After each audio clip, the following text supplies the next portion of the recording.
भारत के लिए हालात अब और भी गंभीर हो सकते हैं। जम्मू कश्मीर में आतंकवाद फैलाने के लिए अब आतंकियों का एक नया गठबंधन सामने आया है। पाकिस्तान के कब्जे वाले कश्मीर यानी पीओके में हो रहे एक अहम बैठक में, जिसमें हमास, जैश ए मोहम्मद और लश्कर-ए तैयबा जैसे संगठनों के सदस्य शामिल हो रहे हैं।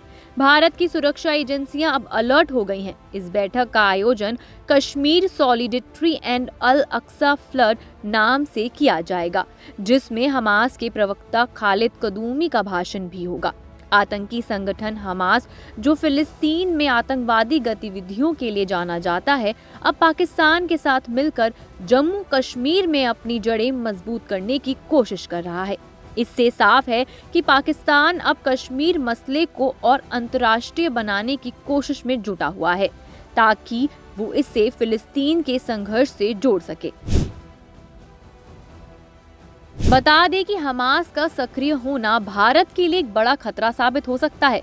पाकिस्तान की ओर से आतंकियों को समर्थन मिलने के कारण भारत की सुरक्षा एजेंसियां पूरी तरह से सतर्क हो गई हैं। पिछले साल अगस्त में हमास और लश्कर के बीच मीटिंग की रिपोर्ट आई थी, जो इस बात का संकेत है कि इन आतंकी संगठनों के बीच गुपचुप सहमति हो रही है। पाकिस्तान की धरती पर इन संगठनों का एकजुट होना भारत के लिए सुरक्षा की बड़ी चुनौती है। सुरक्षा विशेषज्ञों का कहना है कि हमास के नेताओं की मौजूदगी और पीओके में उनकी सक्रियता से ये सवाल उठता है कि क्या अब भारत को हमास को एक आतंकी संगठन घोषित करने की जरूरत नहीं है।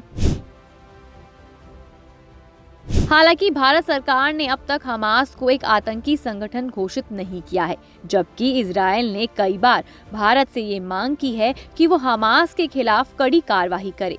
पाकिस्तान के 5 फरवरी को कश्मीर एकजुटता दिवस के आयोजन के तहत इस कार्यक्रम को कश्मीर मसले को अंतर्राष्ट्रीय स्तर पर उठाने के लिए किया जा रहा है। ऐसे में भारत को इस नई साजिश के बारे में पूरी जानकारी होनी चाहिए, ताकि कोई अप्रत्याशित घटना ना हो। कश्मीर में आतंकवाद के फैलाव को लेकर पाकिस्तान ने हमेशा भारत पर दबाव बनाने के प्रयास किए हैं। अब हमास के शामिल होने से भारत को अधिक सजग रहना होगा। सुरक्षा एजेंसियों को उम्मीद है कि इन खुफिया संकेतों के बाद हम इस खतरे से निपटने के लिए उचित कदम उठाने में सक्षम होंगे। सुरक्षा विशेषज्ञों के अनुसार पाकिस्तान की इस नई साजिश से निपटने के लिए भारत को अंतर्राष्ट्रीय मंच पर एकजुट होकर इस खतरे के खिलाफ कदम उठाने होंगे। बहरहाल बात करें हमास और इजरायल में हुए सीज फायर की, तो उनके बीच लगभग 15 महीने चले युद्ध के बाद जनवरी की शुरुआत में युद्ध विराम हो गया।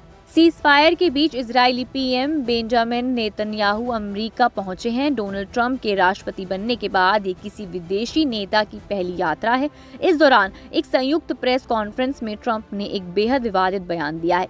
ट्रंप ने कसम खाई है कि अमेरिका युद्ध से तबाह हो चुके गाजा पर कब्जा कर लेगा और अमेरिका का अधिकार होगा। हम वहां मौजूद हर बम जो नहीं फटा है उसे खत्म करेंगे। ट्रंप का ये एक और विस्तारवादी बयान माना जा रहा है। ट्रंप पहले पनामा नहर, ग्रीनलैंड पर कब्जे के साथ साथ कनाडा को देश का 51वां राज्य बनाने की बात कर चुके हैं।